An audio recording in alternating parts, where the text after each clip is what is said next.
Hi everyone, welcome to Stories and Rhymes. I hope you enjoy what we have in store for today.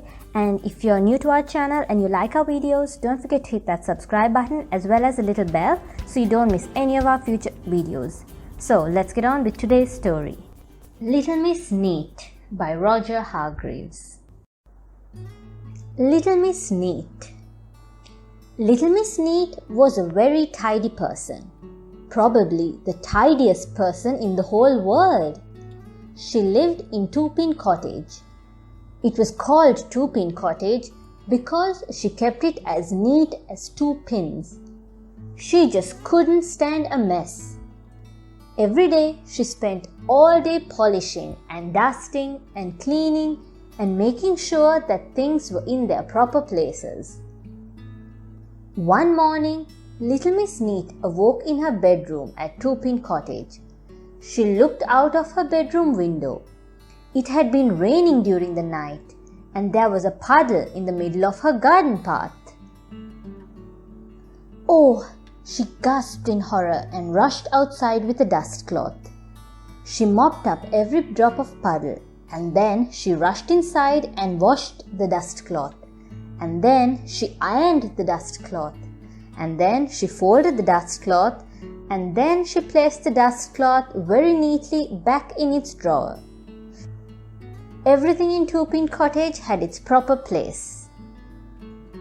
Now, this story is about the time Little Miss Neat went on vacation. She always went away for 1 week every summer, and this year was no different. She spent 2 days packing, and then she spent a whole day polishing her suitcase. And then off she set, leaving Two-Pin Cottage all neat and tidy. "Oh, I hope it doesn't get too dusty while I'm away," she thought as she closed the door behind her. But something worse than dusty was going to happen to Two-Pin Cottage. Would you like to know what? Mr. Muddle came to tea. He'd written to Miss Neat to tell her, but being Mr. Muddle, he somehow got into a muddle mailing the letter. Actually, what happened was that when Mr. Muddle went to mail the letter, he had the letter in one hand and a half-eaten sandwich in the other. And you can guess what happened, can't you? That's right, he mailed the sandwich. "It'll be nice seeing Miss Neat again," he chuckled to himself as he walked home. "This sandwich is a bit chewy," he thought. It was the day after Miss Neat left that Mr. Muddle arrived. He walked up the garden path of Two-Pin Cottage and knocked at the door. No reply. "Goodbye," he shouted. It should have been hello, but he isn't called Mr. Muddle for nothing. "Nobody home?" he called. He pushed open the door. "Oh dear," he thought as he looked around. "Nobody home." "Never mind," he thought. "I'll make myself a cup of tea and wait for Miss Neat." So he went into the kitchen of Two-Pin Cottage, made himself a cup of tea, and waited, and waited, and waited, and waited, and went home. Little Miss Neat stepped out of the taxi at Two-Pin Cottage. "That was a lovely vacation," she said, paying the taxi driver. "But it's nice to be home." She walked up the garden path and went in through the door. "Not too dusty," she said to herself, looking around. "I think I'll make myself a nice cup of tea before I start unpacking."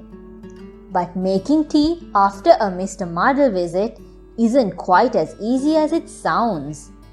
Little Miss Neat eventually found the teapot, not in its proper place, in the refrigerator. And she eventually found the milk, not in its proper place, in the teapot, and the tea in the sugar bowl, and the sugar in the milk jug, and a cup in the oven, and a saucer in the bread box. But could she find a teaspoon? She could not. The telephone rang. Little Miss Neat picked it up. "Hello," she said. At the other end of the line, Mr. Muddle suddenly realized he was holding the telephone the wrong way. He turned it the right way. "Goodbye," he said. "Who is that?" asked Miss Neat. "It's you," replied Mr. Muddle. Miss Neat thought. "It's Mr. Muddle, isn't it?" she guessed. "Yes," replied Mr. Muddle, getting it right for once. "And you paid me a visit while I was away on vacation, didn't you?" she guessed again. "Yes," replied Mr. Muddle, getting it right twice. "Can I come and see you now that you're back?" "I suppose so," said Miss Neat. "Goodbye." "Hello," said Mr. Muddle, and put the phone down.